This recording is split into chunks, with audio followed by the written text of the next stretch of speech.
Assalamualaikum warahmatullahi wabarakatuh. Sobat Jazirah, rahimakumullah. Bagaimana kabarnya? Semoga kalian semua senantiasa dalam lindungan Allah dan senantiasa diberikan rizki yang barokah. Amin ya rabbal alamin. Ada satu kisah tentang anjing pemburu yang disebut-sebut membawa pengaruh dalam mendorong 40.000 orang masuk Islam. Diketahui, hal itu diakibatkan dari amarah seekor anjing yang disebut tidak terima saat mengetahui Rasulullah SAW dihina.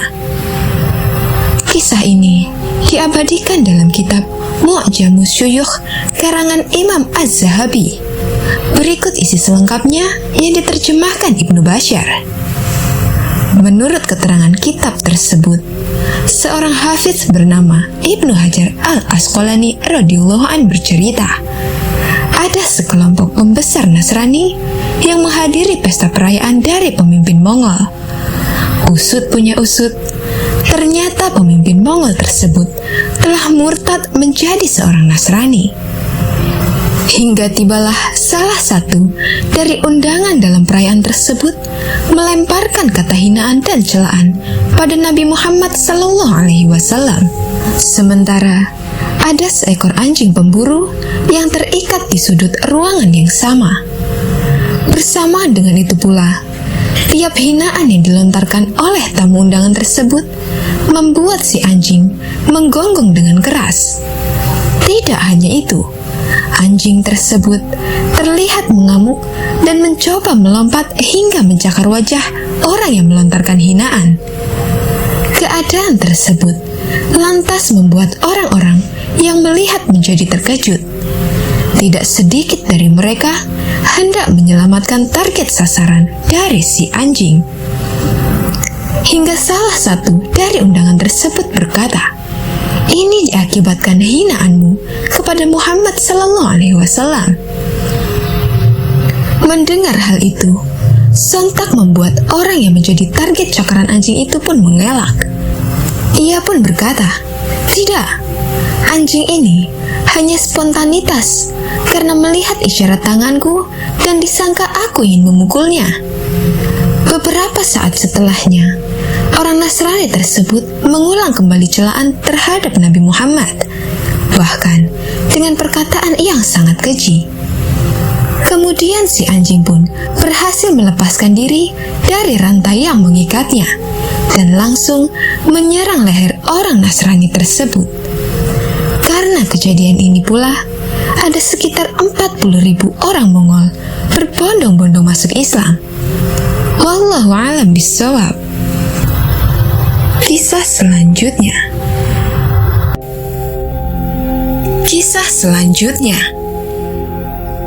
Dikisahkan, pria miskin ini bernama Abu Giyats.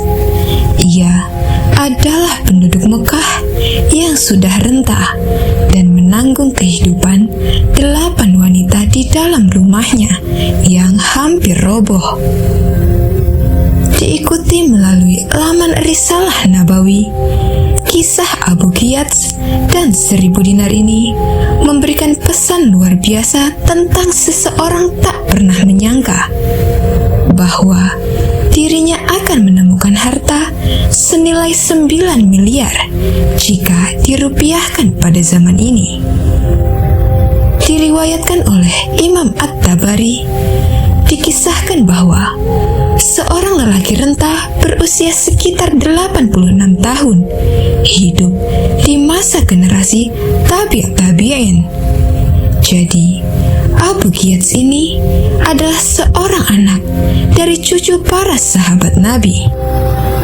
Imam At-Tabari menceritakan sendiri kisah yang terjadi sekitar tahun 240 Hijriah ini karena ia menyaksikan secara langsung kisah Abu Giyats dan 1000 dinar mulai dari awal hingga akhir. Abu Giyats adalah pria tua yang sangat miskin dengan 8 wanita dalam gubuknya yang rapuh, berada berada dalam naungan tanggung jawabnya. Wanita tersebut adalah istrinya, ibunya, ibu mertuanya, anak-anaknya, dan beberapa saudaranya. Saking miskinnya, Abu Qiyats tak punya satupun pakaian layak untuk dirinya, juga 9 wanita yang harus dia naungi. Kondisi keluarga Abu Qiyats benar-benar sudah diambang keterpurukan. Tak ada sama sekali sisa makanan yang bisa dimakan di rumah oleh istri dan semuanya. Ketika itu adalah bulan Ramadan. Untuk sahur tak ada yang dimakan. Juga untuk berbuka, Abu Qiyats tak mampu memberikan makanan kepada keluarganya. "Apakah kamu mendapatkan rizki hari ini, Abu Qiyats?" tanya Lubabah istrinya. "Aku belum mendapatkan apa-apa hari ini, Lubabah. Aku akan berusaha keluar lagi mencarinya," jawab Abu Qiyats.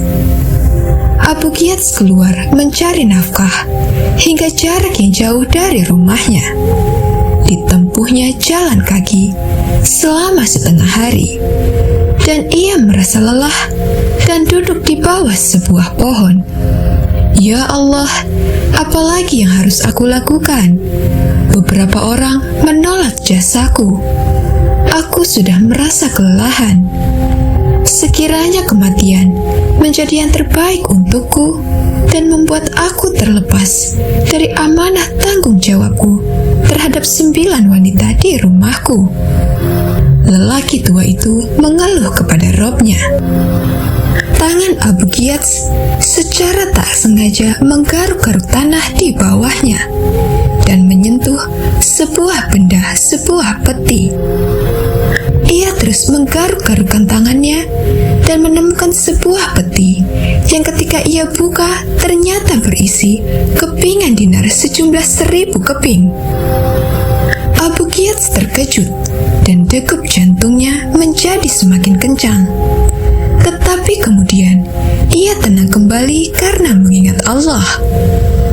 Keimanan dalam dadanya membuatnya memutuskan akan mengumumkan luqatah tersebut karena ia sudah menyentuhnya. "Wahai Abu Qiyats, ambillah beberapa. Bukankah kau sangat miskin? Maka itu halal bagimu," bisikan syaitan. "Tidak, aku sudah mengetahuinya, maka aku harus mengiklankan temuan ini. Temuan ini belum menjadi hakku," batin Abu Qiyats. Abu Qiyats adalah seorang yang berpengetahuan Islam bahwa ketika barang temuan itu belum setahun, maka ia bukanlah haknya. Namun, ketika sudah diumumkan dan belum tahu pemiliknya, maka ia akan menjadi haknya. Abu Qiyats pulang sambil menyembunyikan peti ketika masuk ke dalam rumah. "Wahai Abu Qiyats, apa yang kau bawa?" tanya Lubabah. "Aku tidak membawa apa-apa," jawab Abu Qiyats. "Apa yang kau sembunyikan?" balik Lubabah bertanya. "Aku menemukan ini saat perjalanan keluar. Aku harus mengumumkannya dahulu hingga setahun ke depan," jelas Abu Qiyats. "Abu Qiyats, kau adalah orang yang sangat miskin. Bukankah mengambil beberapa untuk kita berbuka halal hukumnya?" bujuk istrinya. "Demi Allah, jika kau menyentuhnya, maka akan aku ceraikan engkau.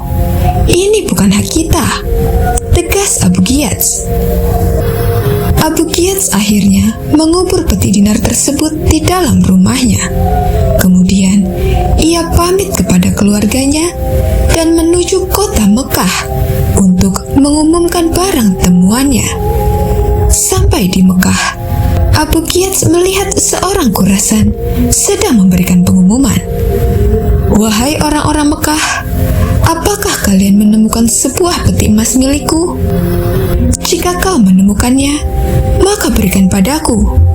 Aku tidak akan memberimu upah apa-apa, karena Allah lah yang akan memberikan imbalan untukmu. Demi Allah, jika kau tidak memberikannya padaku, maka itu akan menjadi urusanmu dengan Allah. Wahai Quraisy, bukankah negerimu adalah negeri yang kaya? Mekah ini negeri yang kering. Kalau bukan dari Zam-Zam, kami tidak bisa bertahan hidup. Jika ada yang menemukannya, berilah ia imbalan. Wahai Abah, menurutmu berapa kira-kira imbalan yang tepat? Jawab orang Khurasan. 1/10 dari harta itu sangatlah pantas, respon Abu Ghiyas. Imam At-Tabari menyaksikan semua itu. Abu Ghiyas kembali ke rumahnya dan menemui istrinya. Cobalah kembali lagi, mungkin ia berubah pikiran. Mintalah 10 dinar, saran istrinya. Abu Ghiyas kembali lagi dan menemukan orang Khurasan kembali mengumumkan kehilangan barangnya. Wahai Khurasan, berilah 10 dinar saja, jawab Abu Ghiyas. Tidak, jika tak mau mengembalikan milikku, biar ia berurusan saja dengan Allah, kata orang Khurasan. Abu Ghiyas kembali lagi ke rumah. Mintalah 1 dinar saja, mungkin ia berubah pikiran, saran istrinya.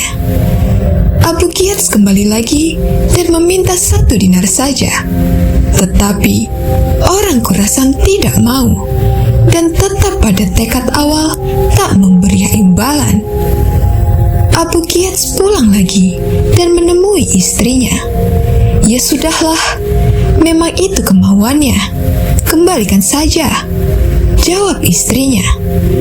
Abu Ghiyas kembali ke Mekah dan menemui kembali orang Khurasan. Wahai orang Khurasan, sesungguhnya barangmu ditemukan oleh seseorang. Ikutlah denganku, akan kutunjukkan, ucap Abu Ghiyas. Imam At-Tabari yang ada di situ mengikuti mereka. Sampailah mereka pada sebuah gubuk yang hampir roboh dengan 8 wanita di dalamnya. Semuanya berpakaian sangat kotor, mulai dari anak hingga neneknya. Imam At-Tabari menceritakan bahwa rumah itu sangat sempit dan atapnya hampir roboh. Ada 8 perempuan tua dan muda-muda hingga anak-anak. Semua berpakaian lusuh. Wahai Khurasan, inilah petimu. Sebenarnya, yang meminta imbalan itu adalah keluargaku dengan kondisi seperti ini. Bukan aku, karena kamu tidak mau memberikan imbalan. Ya sudah, kami kembalikan, kata Abu Ghiyas. Orang Khurasan menerima dan memastikan tempat masih berisi 1000 dinar dan memberikan kembali kepada Abu Ghiyas. Setelah itu ia pergi.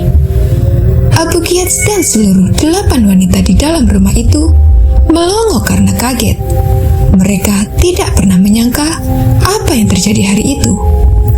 Kemudian orang Khurasan itu kembali lagi. Abu Ghiyas kaget.